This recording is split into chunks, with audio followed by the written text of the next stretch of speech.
día 18, Theresa May, la primera ministra conservadora, hizo público el programa electoral que llevará para las elecciones del próximo 8 de junio.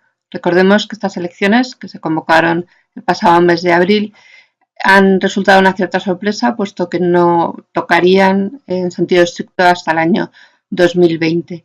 Por otra parte, May disfruta de una cómoda mayoría absoluta en el Parlamento, tiene 330 escaños frente a la mayoría absoluta estricta, que sería 325, y 101 diputados más que el Partido Laborista, lo cual nos lleva a preguntarnos, lógicamente, bueno, ¿y por qué la primera ministra adelanta 3 años las elecciones teniendo una situación tan cómoda? Bien, yo resumiría la contestación en 3 razones principales. En primer lugar, Theresa May quiere aprovechar la debilidad del Partido Laborista, que no levanta cabeza desde hace tiempo, pero en fin, en concreto desde que asumió el liderazgo Jeremy Corbyn, y de hecho se pronostica que puede perder unos 80 escaños en las próximas elecciones. Esto, por otra parte, se traduciría en un incremento de los escaños conservadores, en una horquilla que podría variar entre 60 y 85, y bueno, consolidarían aún más la posición de fuerza de Theresa May en el Parlamento de Westminster. Casi todo el mundo está de acuerdo en que la mayoría conservadora va a ser aplastante, y como dato curioso diremos que algunos sondeos dicen que esta mayoría conservadora tiene una probabilidad del 100%, y los más pesimistas en cambio dicen que la probabilidad es del 80%. En cualquier caso, excepto cataclismo, está claro que Westminster va a ser un feudo de los conservadores a partir del próximo 8 de junio. La segunda razón es mejorar en Escocia, cosa nada trivial, puesto que sabemos lo enrarecidas que vienen las aguas desde estos territorios del norte de la isla.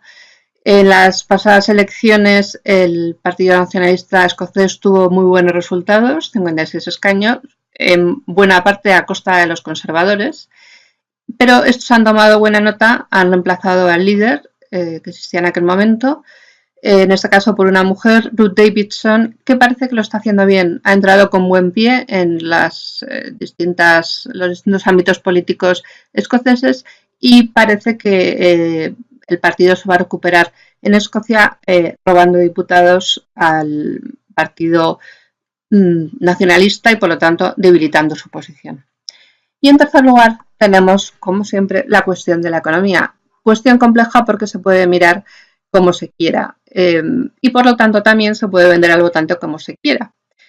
No hay acuerdo entre los expertos sobre si la economía del Reino Unido ha acusado positivamente el resultado del referéndum sobre el Brexit, o bien si este ha sido deleterio para ella. Vamos primero a los datos. En cuanto a crecimiento, si bien en el año 2015 el Reino Unido creció a una tasa nada desdeñable del 3,1%, en el año 2016 ha crecido solo al 2%. Y además parece que las cosas en este campo van a peor, puesto que en el primer trimestre del año en curso el crecimiento ha sido del 0,3%, y para los 2 próximos años, el 2017 y 2018, se prevé un crecimiento en torno al 1,5%, algunas décimas por arriba o por abajo, pero más o menos en ese ámbito, lo que sería quedarnos a mitad de camino de lo alcanzado en 2015. Y esto no olvidemos en un contexto de política monetaria súper expansiva por parte del Banco de Inglaterra. Datos del mercado de trabajo fantásticos. La tasa de paro está en el 4,6%, mínimo histórico desde el año 75, y esto con una tasa de empleo que es prácticamente del 75%. O sea que el desempeño británico en el campo del mercado de trabajo no puede ser mejor. No es así, sin embargo, lo que ocurre con la inflación. La inflación ha repuntado considerablemente. Solo en un año ha aumentado prácticamente 2 puntos. En mayo del año pasado teníamos un 0,7% de inflación. En abril de este año hemos tenido un 2,6%. ¿Por qué? Bueno, básicamente por la depreciación de la libra, que ha sido de un 20% respecto al dólar y de un 8% frente al euro, y que lógicamente se ha notado ya en las importaciones y, como no podía ser de otra manera, también en el índice de precios al consumo. ¿Cómo interpretamos estos datos? Bien, primera postura, la vida sigue después del Brexit. Bueno, pues los que apoyan esta interpretación de los datos dicen que la depreciación de la libra es una magnífica noticia y que va a permitir, y que de hecho está permitiendo ya, una expansión de los servicios y de la industria, sobre todo de esta última. Tema que no es baladí tampoco en Reino Unido, puesto que el país ha sufrido una pérdida de preponderancia en el terreno industrial en los últimos 30 años, quizá a costa de un crecimiento muy fuerte en el sector servicios, sobre todo los servicios financieros. No es que los británicos estén en contra de la City, al contrario, bueno, de esto se ha hablado mucho y se seguirá hablando, por supuesto, pero sí que es verdad que tener un sector industrial potente es muy positivo porque genera un alto valor añadido, como sabemos, y porque es una gran fuente de progreso tecnológico. Y otro dato positivo es que parece que las relaciones con el primo americano son buenas. May visitó a Trump nada más ser elegido, y es posible que ahí exista un mercado potencial del cual Reino Unido se pueda beneficiar bastante en los próximos años.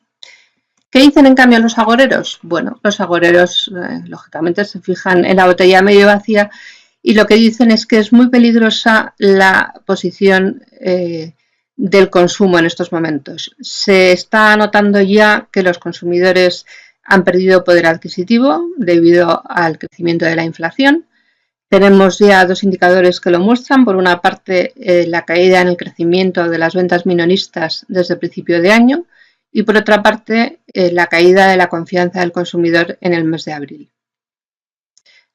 Este componente, la demanda agregada, por tanto, a la baja. Y un segundo componente muy importante, que es la inversión, también a la baja por la incertidumbre que ha desencadenado el proceso de salida de la Unión Europea. ¿Con qué visión nos quedamos? Pues cada uno que se quede con la que quiera, evidentemente, pero, en fin, mi opinión personal es que el referéndum, si bien a corto plazo quizá no ha perjudicado excesivamente la economía británica, a largo plazo obviamente la va a perjudicar de modo notable.